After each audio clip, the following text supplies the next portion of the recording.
Welcome to Lunch with the Lord. I'm Pastor Mark. We're in Nehemiah chapter 6. We're going to be starting verse 5 this lesson. But before we begin, our theme verse for Lunch with the Lord, Jeremiah 15:16. Thy words were found, and I did eat them. And thy word was unto me the joy and the rejoicing of my heart. Now, we're in a series of messages here in chapter 6 verses 1 through 14 that deals with 3 more attacks by the enemy. The wall is almost finished and the attacks here intensify. And the first attack that we looked at last lesson was the attack of compromise to distract Nehemiah and bring him out of the city and to talk him over, but they were planning mischief against him, and it didn't work. So now they try a second attack, which is the one we'll deal with in this lesson, and this is verses 5 to 9, the attack of slander.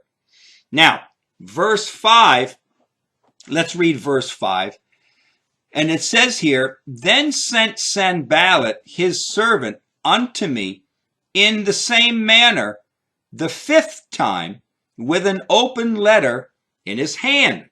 Now, this 5th time Sanballat sent to meet Nehemiah, he mentions a letter that was given to him.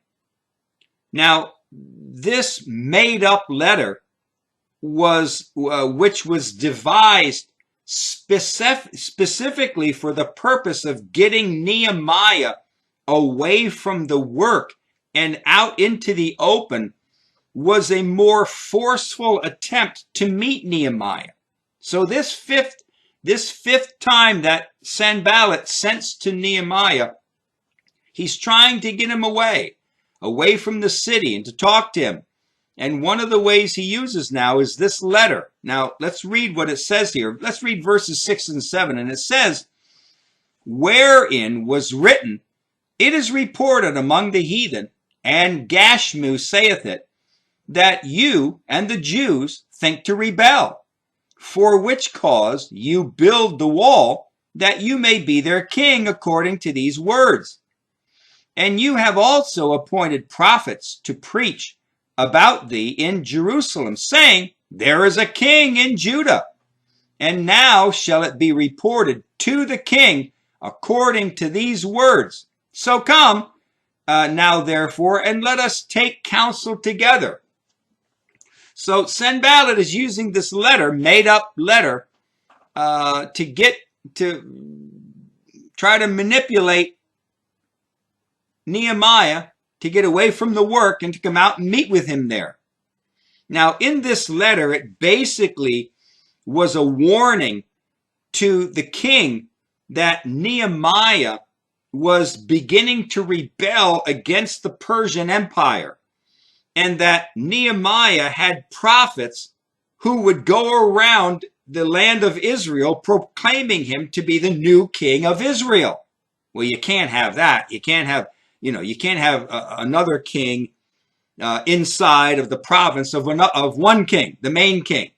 That's totally unacceptable. So this is what he's threatening.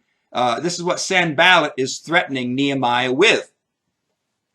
Sanballat wanted to meet with Nehemiah to see if these things were true, which Sanballat already knew that they weren't true because they were made up. Up to this point in the letter of Nehemiah, if we didn't already know that the letter was a lie, then at this point in our story, it might actually seem to be true what Sanballat is saying. Now that the wall is almost finished, Nehemiah all along had intended to come and to Jerusalem and to fortify the city and to reign as their new king in Jerusalem. Therefore, it would seem like a very wise idea to meet with Sanballat in order to stop this report from getting to the king of Persia. Now, we know how the story ends, but if we only knew this part of the story, we might think, hey, you know what? Maybe Sanballat knows something that everyone else doesn't know. Maybe he found out, maybe he's got some inside information coming from Jerusalem, that maybe this is really what Nehemiah is thinking of.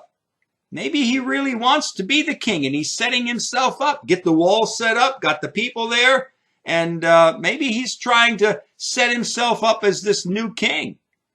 But we know the end of the story, so we know it's not true. Let's read verses 8 and 9, and we'll finish this lesson in 8 and 9. And it says, "Then I sent unto him, saying, There are no such things done as you say, but you fiend them, or you make them up out of your own heart. For they all made us afraid, saying, Their hands shall be weakened from the work, that it is not done. Now therefore, O God, strengthen my hands." Nehemiah now responds in his typical, very frank way. He calls the lie for what it is. The letters from Artaxerxes that Nehemiah had were well known to all the governors beyond the river.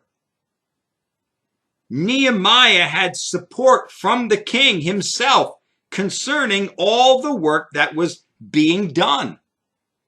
Nehemiah stayed true to the king and to the God of his heart. Nehemiah's not too afraid on this one.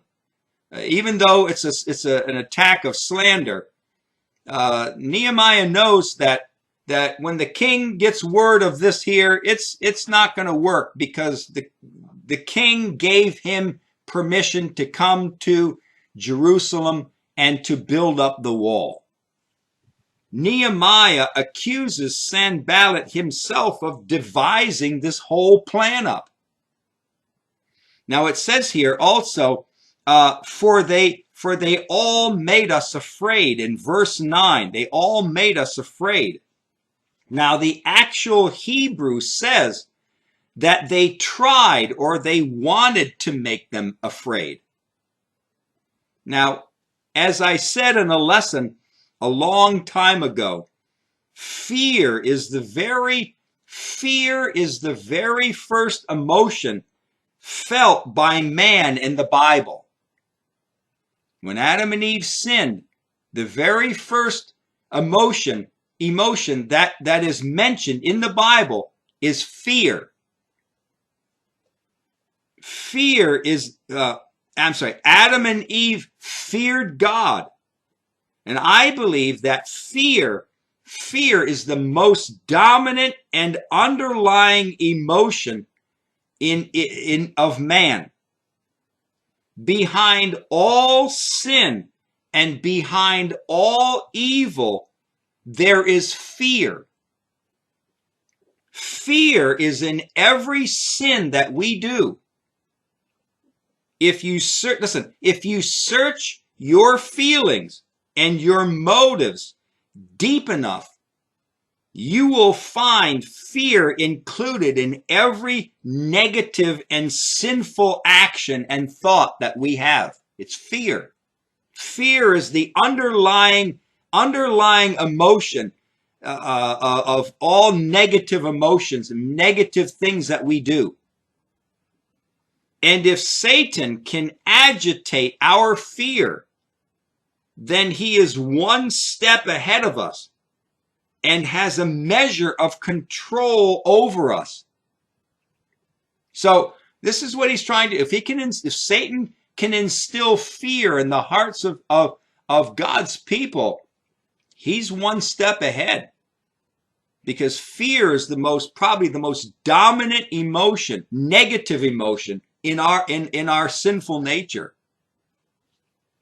And then he says in verse 9, "O God, strengthen my hands." You know, Nehemiah doesn't trust in his own strength to serve God, but he calls out to God for his strength to work through him. One thing the strength of God does is that it silences our fears. When we look to God as our deliverer, then we know that we are in his hands and that God oversees all things that happens to us. In Psalm chapter 18, verses 1 through 3, it says, I will love thee, O Lord, my strength. The Lord is my rock and my fortress and my deliverer, my God, my strength in whom I will trust, my buckler and the horn of my salvation and my high tower. I will call upon the Lord, who is worthy to be praised. So shall I be saved from my enemies. And then in Psalm 140, verses 1 and 2, it says, Deliver me, O Lord, from the evil man. Preserve me from the violent man, which imagine mischiefs in their heart. Continually are they gathered together for war. So it's trusting in God. It's looking to God for our strength. He says, strengthen our hands. Like it says in 2 Chronicles 20, verse 12, O our God, will you not judge them? For we have no might against this great company that comes against us, neither know we what to do, but our eyes are upon thee. Our eyes are upon thee. And you know, our eyes need to be on the Lord. We know God is looking at us, but we need to also, in times of trials, we need to have our eyes on him. He's our strength. He's our deliverer. He's our fortress. He's our rock. Not us. We don't, trust in the strength of man or the strength of ourself, but we trust in God. All right, we're going to continue on next lesson with the third attack, and the third attack is the attack from the false prophet. But until then, walk with the Lord. I know he walks with you.